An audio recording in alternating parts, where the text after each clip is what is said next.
Hey, welcome, everyone. Grab a seat if you haven't already.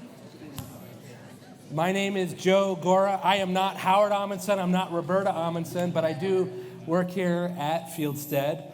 And we're so glad to have you here this evening for the very first salon of 2022. So this is a big deal. We're in person, so right? Absolutely. Absolutely. All right, we're going to roll a little intro from Roberta, and then I'll explain a little bit more after that, what we're going to do tonight. Okay, welcome everyone. It's really great to know that you are all here, even though I am not. I want to welcome you to a very special evening. Some of you may have seen Andrew Nemr when he's been here 2 other times. The first time he came and performed with a person who played the hammered dulcimer. It was incredible. And the second time, I got him to perform with a Scottish jazz pianist who does a lot of improvisation and writes songs. And the two of them spent a week kind of, quote, dancing around each other, and because neither of them had ever worked with each other before, nor quite in that kind of ensemble. And finally, Andrew had to explain to Ewan Stevenson, who was the jazz pianist, who just recently performed at Prince Albert Hall,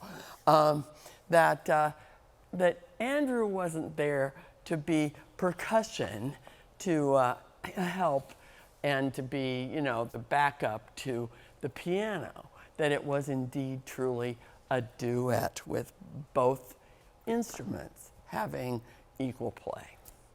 I met Andrew probably 10 years ago. It was the time of Hurricane Sandy. I can't remember exactly what year that was. I was speaking at a conference put on by Redeemer Presbyterian Church in New York City, and I was the last speaker, which is no fun, especially when you're following people like Tim Keller and James Hunter and others. It was a conference on faith and work, and I was sitting next to this guy dressed all in black with, back then Andrew had shorter curly hair all over, and then he got up and danced. No music, no nothing. He was the whole deal. It was the most incredible performance I ever saw in my life. And right then and there, I decided that we had to bring him out here. And some of you may have been fortunate enough to be here for those other salons. I'm really sorry that I can't be here tonight, but I have to get this book written because Howard isn't going to, well, he keeps asking me, how many tropical islands will we have to go to get you the place to finish this book? So to protect my marriage and my life, I pray that I get chapter 2 finally nailed, if you will. Meanwhile, I'll let Joe Gora give you the details about Andrew, his life. His parents were Lebanese immigrants. He was born in Canada. He grew up outside Washington, D.C. in Virginia. And he worked as a young man with the legendary Hines, with whom he founded the Tap Dance Legacy Foundation. He's got a long list of things. For 10 years, he ran a tap company in New York City. I'll let Joe give you those facts. Meanwhile, I just want to say welcome. I wish I could be there, and believe me, I look forward to watching this on video. Have a great time. I know you will. Thanks. All right. Thank you. Okay, yes, indeed.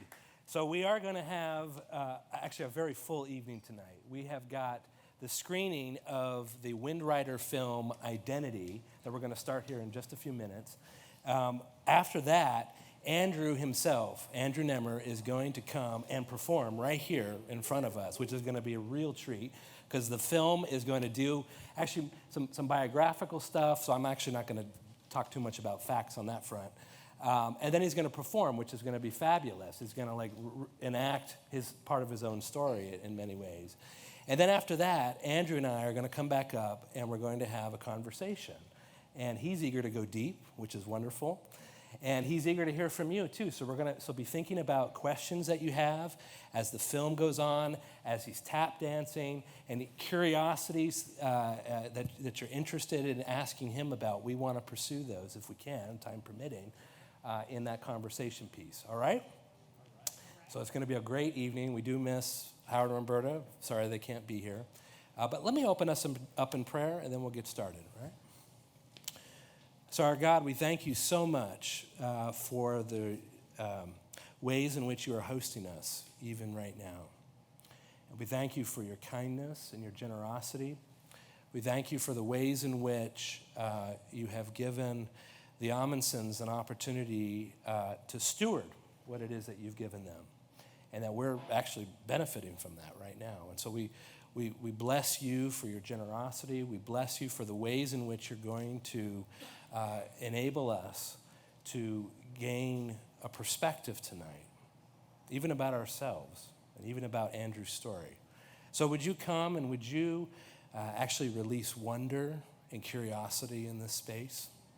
Would you grant us eyes to see and ears to hear? And would you provoke us to think a little bit more deeply about our own lives? We thank you, Lord, for your kindness and your graciousness to us. We pray these things in Christ's name. Amen. Amen. All right, let's roll that film. Do they still say that? I don't know.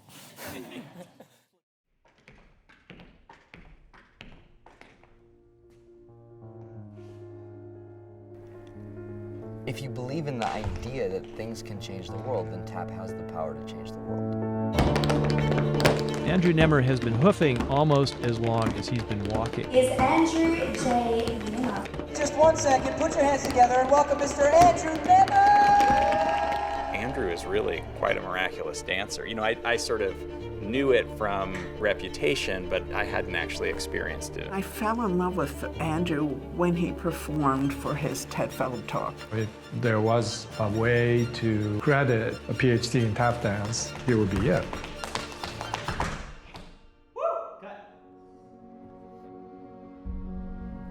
We live in a culture where what you do for work is very much a part of who you are. It either gives you value or takes value away.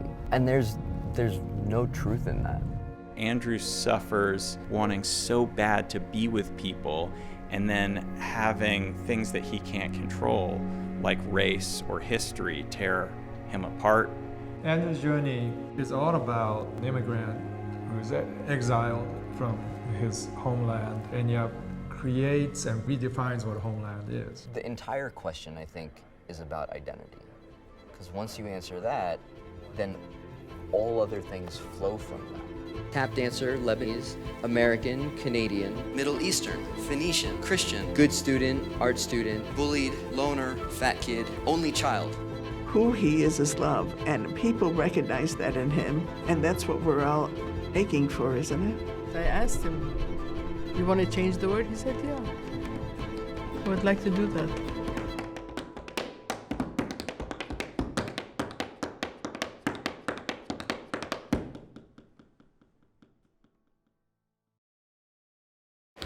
Ladies and gentlemen, Andrew Nemr.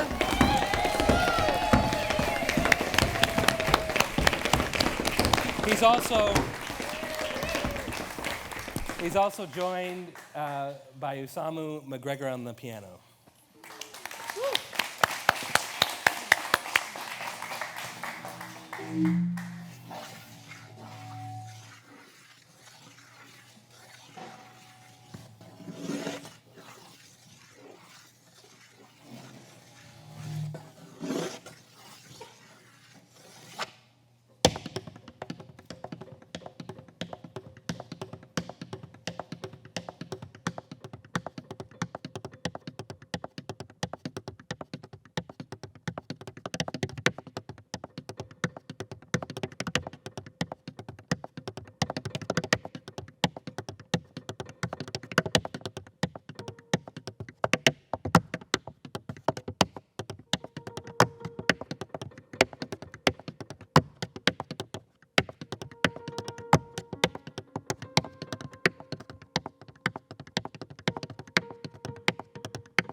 I normally talk while I dance, but there'll be plenty of talking to come. So I think I'm gonna just dance.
Andrew, this is just such an extraordinary opportunity to be here with you. And, It's my pleasure. And I'm so glad that we can do this. Yeah, I feel like I'm going to fall off. One of the things that I'd love to chat with you about is we've just expressed what we've observed, and it's a kind of, if you will, third-person perspective, right? Outsiders looking in. I don't know if it's improper to ask this, but could you get us sort of behind the curtain a little bit into some of the magic, if you will? I don't know, it may not be appropriate. But to kind of say what I mean from this is, you're up here, you're experiencing something mentally, emotionally, certainly your body, right? Yeah. Can you walk us through some of what that's like? Sure. Yeah. I don't think I've ever been asked that question before, so this is fun. So I think the backstory is important. Yeah. I started dancing when I was 3.5 years old, which means I don't really remember a time where my body wasn't dancing. Wow. That has its own things wrapped up in it, especially when you try and find rest and try and find some space where you don't want to move, but your body's like, but we move. That's what we do. Mm-hmm. So when I come to a performance, there's a lot of habit involved. There's a lot of, this is just how this works. And I was raised by dancers for whom this kind of improvisation, this kind of exposure, this kind of connection was the baseline. If that wasn't happening, you weren't doing the thing, we don't want to be friends with you. So, and it's at least from my perspective, which is obviously biased, this is more enjoyable than other kinds of tap dancing that I've been involved in. So I would much rather be doing this than something else. But even with that, there's a lot of habit involved. So one of the ways that I continue to try and enjoy these kinds of situations is by inviting friends.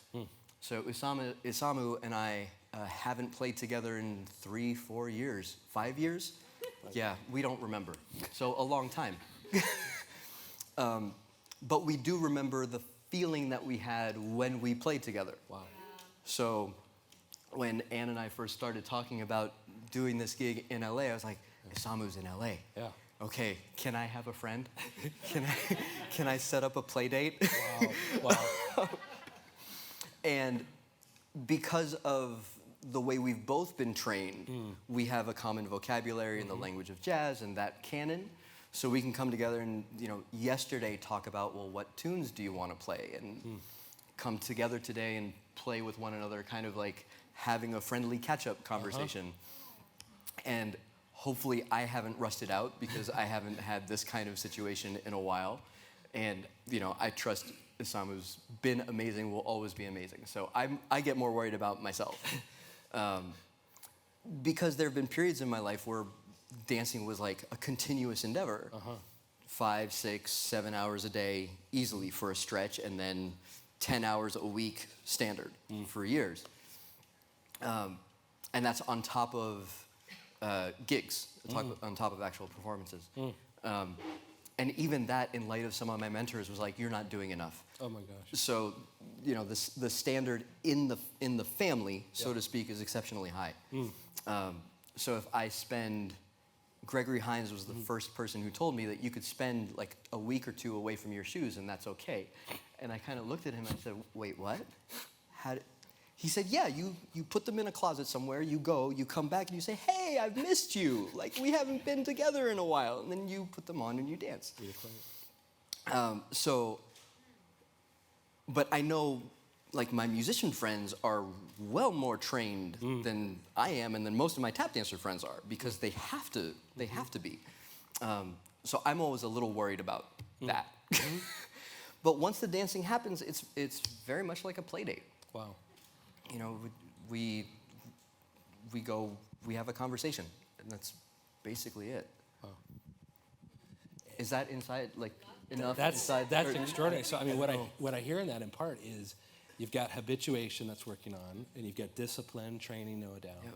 but you're also showing up with a level of openness, it sounds like, that for the kind of still more that has yet to be maybe revealed in that moment.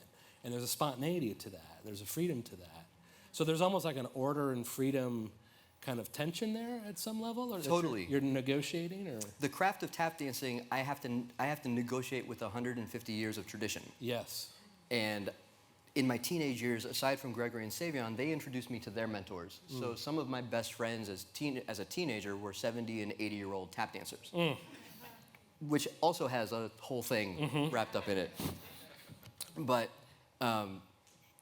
part of the craft work is kind of dealing with that tradition, dealing with, if you have the opportunity, which I did, actual people telling you what's right and wrong, and then taking that, negotiating it with your own body and personality and with the current context. So what's music like today? What are audiences like today? What are different audiences like today? What are different venues like today? Like, where can this dancing actually happen today? If there's no place asking for it, how do you make it so that you can do it? And then what is it like in that space?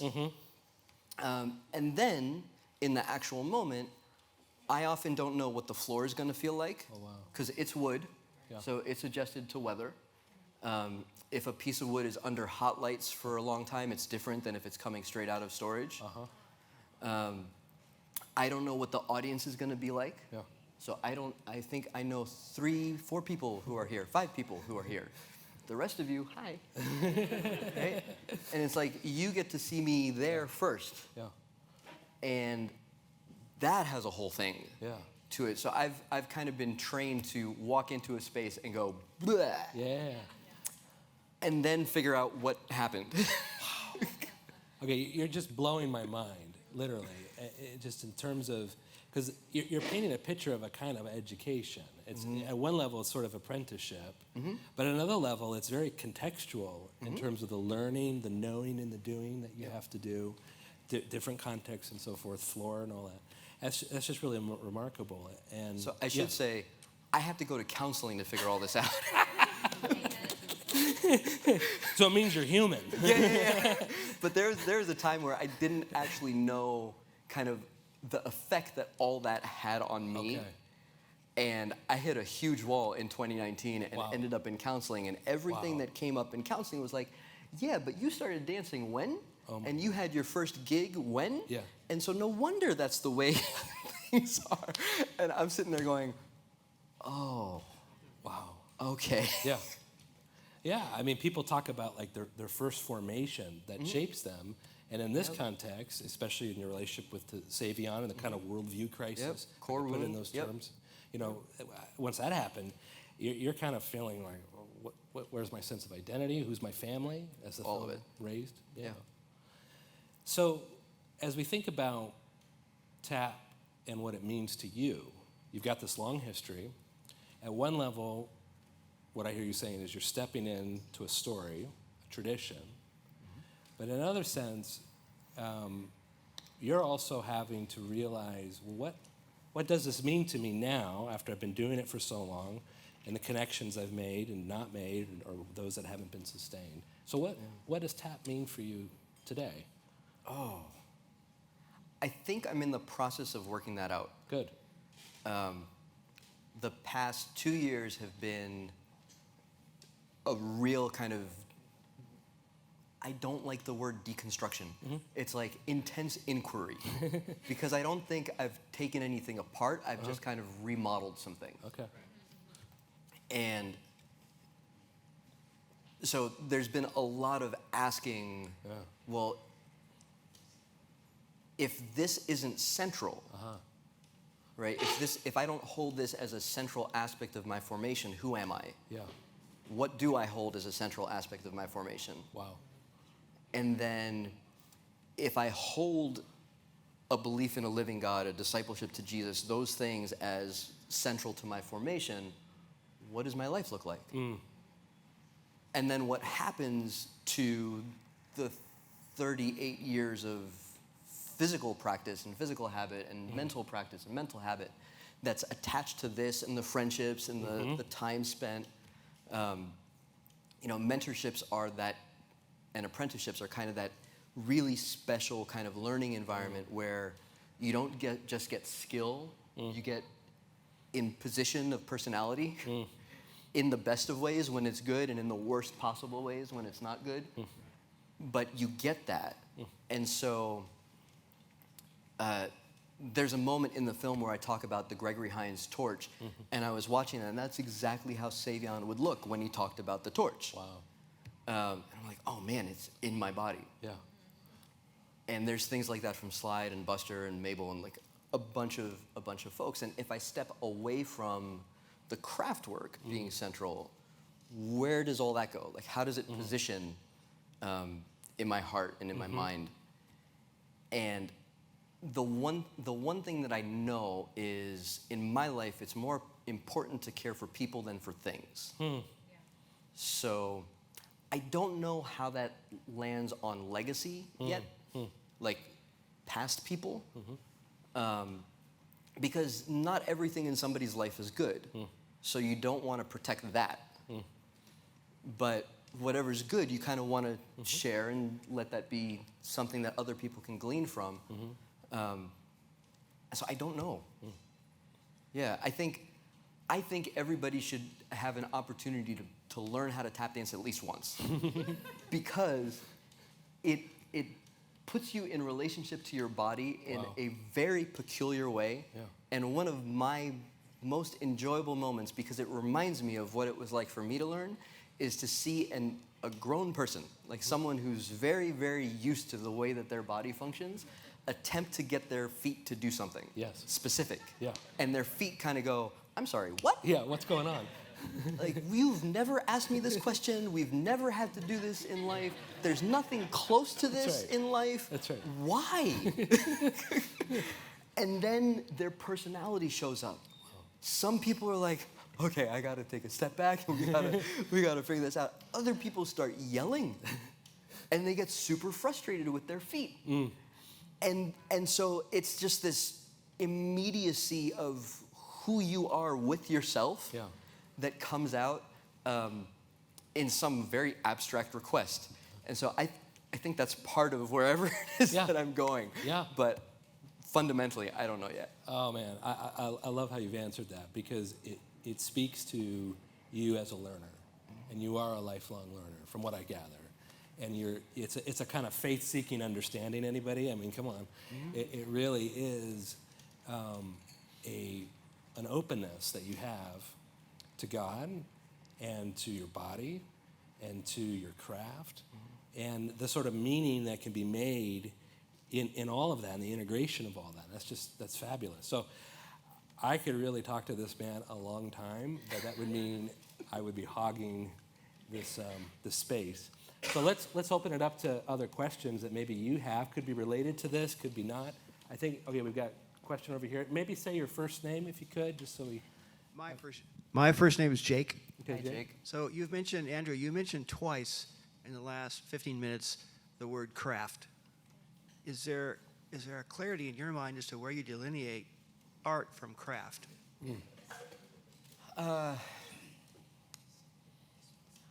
think I more enjoy being aligned with the personalities that I find in the shop room than in the art studio.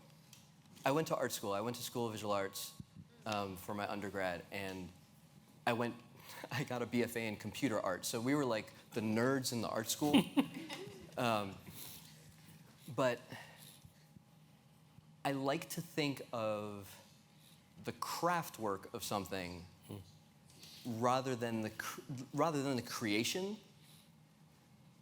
I think because the process that I go through on the floor is one of seeking. I don't think that I make anything. I think that I find it. So, I think it's forgive me, please, but I think it's the Michelangelo quote of the block of stone, I just need to find what's in it and I chip away everything else. That resonates more with me in terms of sensibilities than having a blank slate and me doing something or me putting something on it. And I think, at least in the conversations that I've had with most folks in the art world, or when people start talking about art, is there's a focus on the creation or the creative aspect, and us being creators or co-creators, depending on where you land. That I'm kind of like way over here. I'm kind of like, God created everything. I'm just listening, and then whatever I find, I find. Wow. And that helps me discern what's good and bad in the creative endeavor. What's good and evil, what's healthy and unhealthy. Prevents me from my habit of jumping into things that may not be good. And I think that's why I like that language more. Okay, now you're just downloading wisdom. That's great. Okay, we have front row, or second front row here. Hi, my name's Chaz. Hi. And my question is about, you mentioned how there were times where for a couple weeks you put your shoes down because you wanted to. What about days that you didn't dance because you didn't feel like it? Can you share some of those experiences? Most of the times that I stepped away from my shoes until recently were because I felt I had to. Like I was on the verge of burning out. If I kept dancing, if I kept teaching, if I kept doing the thing, I wouldn't have anything else. The times where I couldn't dance because I didn't feel like it,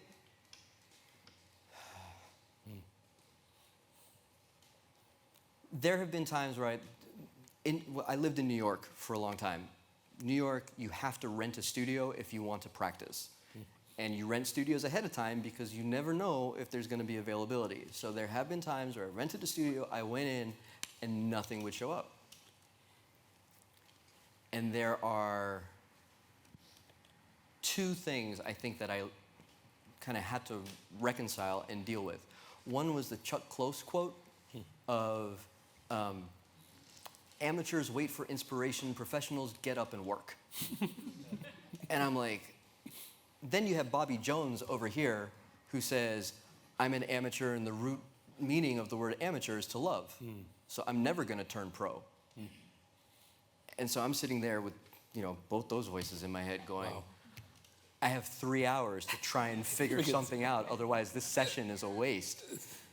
And what I learned was that there's no such thing as a waste of time in that context. Showing up is what I can do. Dancing, showing up for me, like some creative inspiration, is something that I have no control over. And the deal with being a professional is that audiences don't care. And booking agents don't care. This is the hardest thing to learn, because I'm an improvisationalist. So when I came to start selling shows, my brain is going, I can't guarantee anything, and you want me to sell you the fact that I can do a thing? This is cognitive dissonance, to the nth degree. So there have been many times where I didn't feel like dancing. There have been times where I just didn't go. When I went, because I had the studio space, I had to deal with nothing showing up and being okay with that.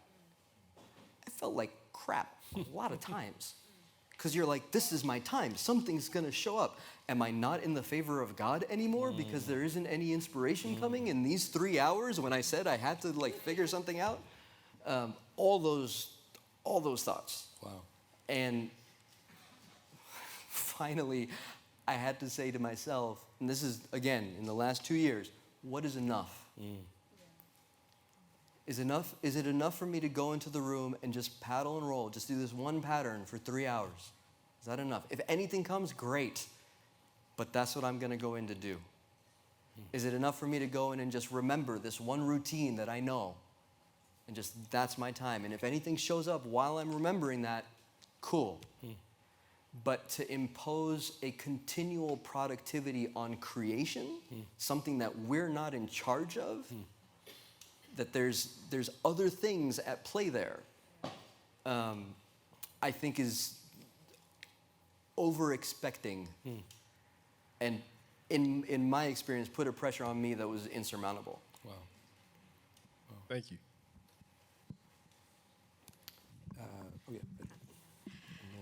Yeah, so, I heard Wait, some name. Oh, Brittany. Brittany. Hi, Brittany. Some people mentioned that your performance felt uninhibited. It almost felt like service, like sacrifice, and mentioning how there's this balance between order and being spontaneous. And obviously, with performance, you're performing in front of people. But you mentioned in this wonderful film how you are performing for kind of this audience of one. And so I'm wondering, how does your faith ground you in your performance? How has your faith inspired your performance, especially under the pressure of maybe so many eyes when you are showing up spontaneously or hoping it shows up with you in a way? Yeah, thank you for the question. There is a reason that I don't often look up. And there's a reason Bono wears sunglasses. And it is because I'm still trying to figure out, in this context, because I don't know a different way of doing it. It's like, hi, and then if in that context I see every set of eyes as a set of, well, that was really nice, and I didn't like that sound, and he was a little late there, and what's he doing turning that way? Like, shouldn't he face this place because these people only saw his backside the whole time? Like, I can't take that in and dance, right? So the question of what is enough is the question that came up for me post-burnout in the renovation of my life. It was the first question, such that if I step onto the stage, just me, is enough. It's enough.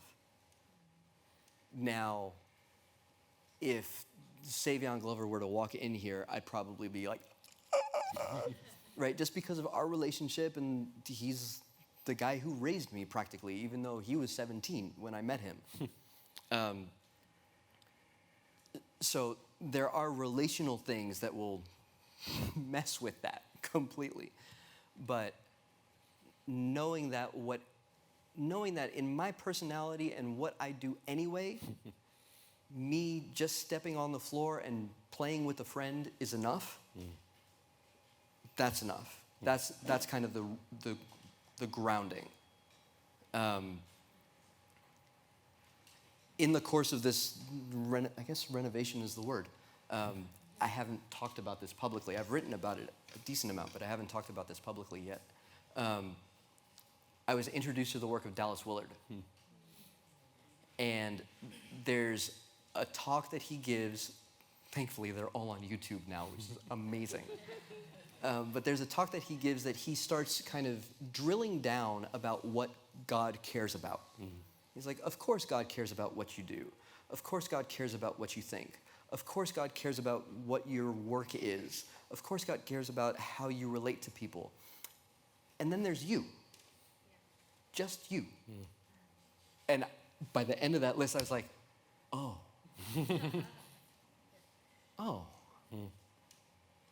And because of my formation, I knew that, but I didn't know it. And so it shifts, it kind of shifts everything. And I'm now trying to figure out how to convince myself to pursue hard things. Because I don't want to trigger all the habits that I had been formed in. But I still would like to do some hard things. So what does that look like when you're with God and God just loves you and like everything else is kind of bonus? Yeah. Wow. Thank you. Thank you. Wait, question over here? Oh, wait, I've been waiting. And then Hey, my name is Jeff. I'm over here in the middle. Good to see you. Hi. Yeah, two points. One, I'd love a little bit of a dialogue on how rhythm studies and percussion studies influences your dance. And before you answer that question, just a little bit of a forethought here. Next time you come, if you can convince Roberta to give us all tap dance shoes so we can be in that element of surprise like you described earlier in the first question. You get a shoe, and you get a shoe. I'm telling you, that's beautiful. But I am curious, as a percussionist, as a musician, how your dance relates to percussion and rhythm studies. Sure. Just out of curiosity, how many of us are musicians or have practiced music? And how many of us listen to music? I love that second question. Because half of the folks are like, why? Yeah, well, what's going on? Everybody. So tap dancing is an abstract percussive form, right? It's not something that people are used to seeing, but in every culture around the world, there is a percussive dance that emerges from the culture. And when I talk about culture, I mean a particular set of things that emerge from a particular group of people in a particular time and place. And those things are not only like music and dance and art and fashion, it's ways of thinking and ways of relating. So in every culture around the world, some dude or lady or person somewhere decided that hitting the floor with their feet was a thing. Around the same time that somebody decided that, pitching their voice was also a thing. Wow.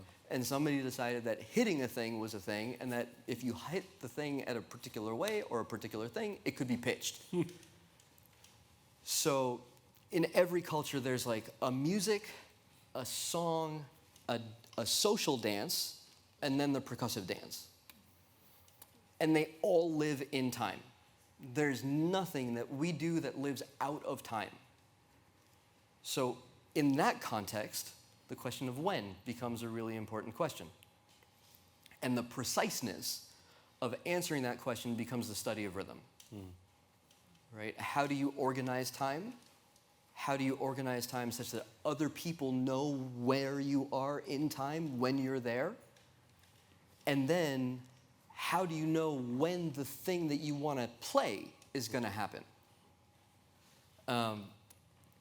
The first person that kind of blew my mind open to that idea was a dancer, a contemporary of mine named Omar Edwards, and he was referencing a dancer named Buster Brown.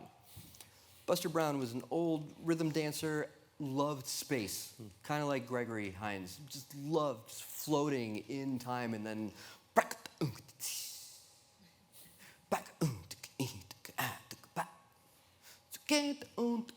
and you're like, I'm sorry, where are you? Right? But they've got a thing, and they kind of know, and they're feeling it out. And this dancer told me, well, wherever they hit the note, it's somewhere in time. And I'm like, oh. So if I'm dancing alone, I can be very undisciplined when it comes to time. And then, you kind of have a choice when you're alone how strict you want to be, or whether you want to bounce in between meters and feels and grooves and interrupt yourself and go in another direction, and what does it feel like? And I think my journey in studying has led me to try and figure out how to see all things at the same time. So if I'm at my desk, right, I want access to all the tools at the same time. I don't want to have to leave the desk, go to the closet, get the pencil that I forgot I needed, and then bring it back to the desk. So when I'm dancing, my tools are the table of time, right? What are all the subdivisions how many ways can I divide time to figure out where a note actually lands so I'm accurate, and my friend doesn't go, I'm sorry, where did you go?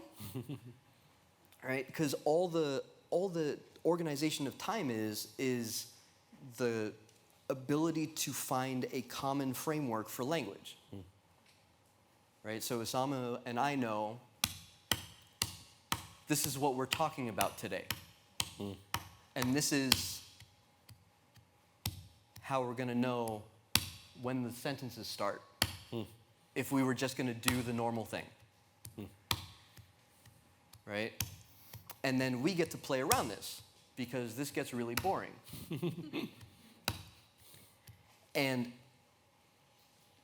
so I guess the baseline is polyrhythms, like really trying to figure out how to time shift. And I'm horrible at all the things compared to some of the percussionists that exist today. They are phenomenal. And so I look at them and I'm like, okay, a hard thing, here we go. Like, let's be really bad at something for a long time until we realize that we're okay at it. And that's been the journey. That's amazing. I think we had a question up here. Yes. Oh, when did you realize that this was what you wanted to do? Wait, what's your name? Rob. Rob. Thank you. Yep. I was 9 years old, and I was watching the movie Tap, and in the movie Tap, there's a scene called the challenge scene.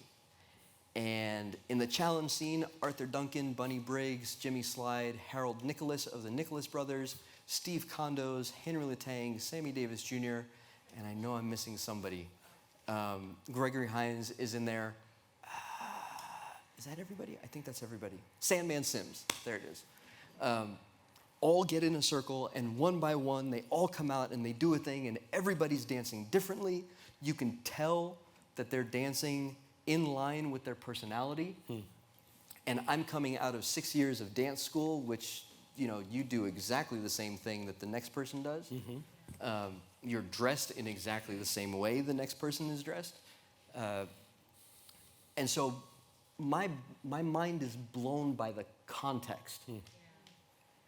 They were supportive of one another. They were egging each other on. Nobody ever said in that circle, "You stink, get out of here." And I'm sitting there going, this is possible? Right? I'm an only child. I've never had an experience with siblings before or after. And here I see a group of like contemporaries that are messing with the younger one, Gregory. He's sitting in the corner watching this in the scene. And I'm like, that's the thing. Whatever it takes to get that, that's what I want. Now, so I walk out of the theater with my parents, and then I tell them I want to become a tap dancer, and they look at me and they're like, "Well, we're in the dance school thing. I guess we can figure out how to get there." Like, they're two amazingly supportive individuals from Lebanon. That's right. Lebanon's not a big tap dance scene, so for them to have me in dance school at the start was a thing, and then for them to say, "Oh, you want to do this more?" was also a thing.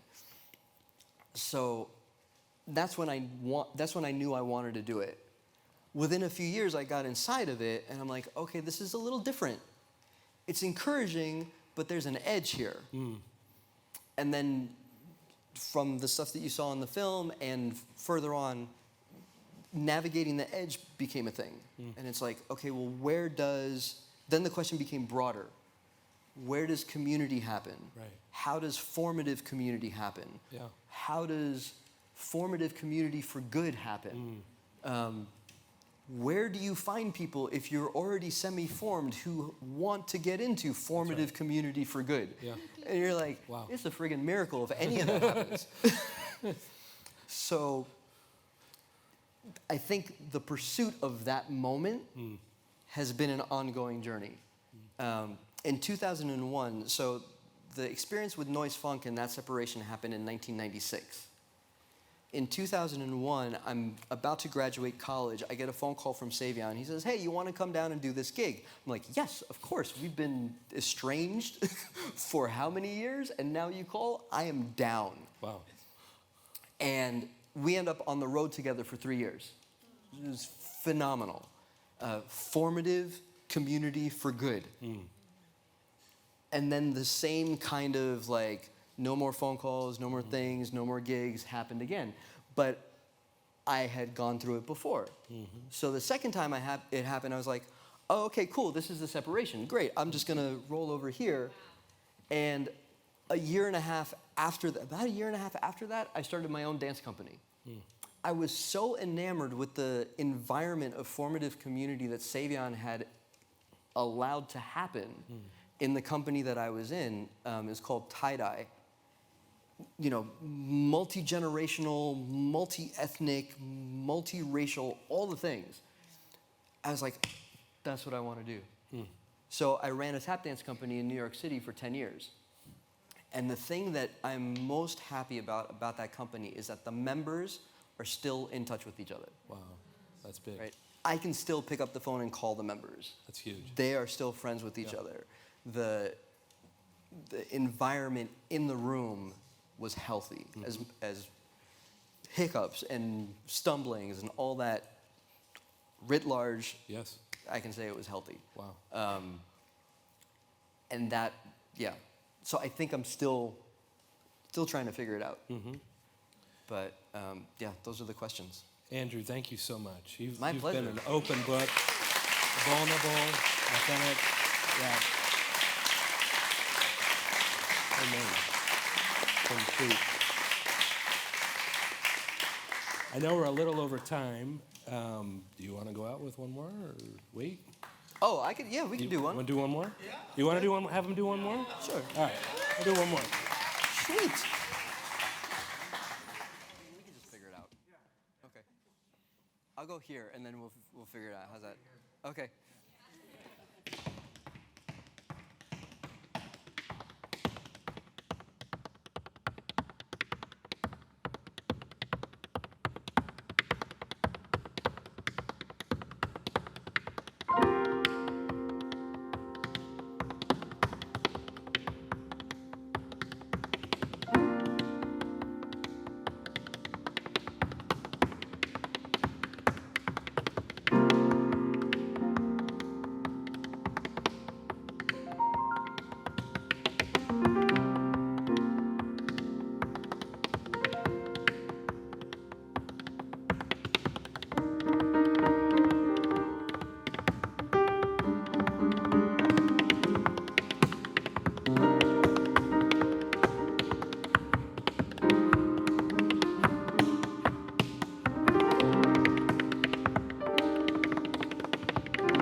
Oh, thank you. That's really warm. Thank you.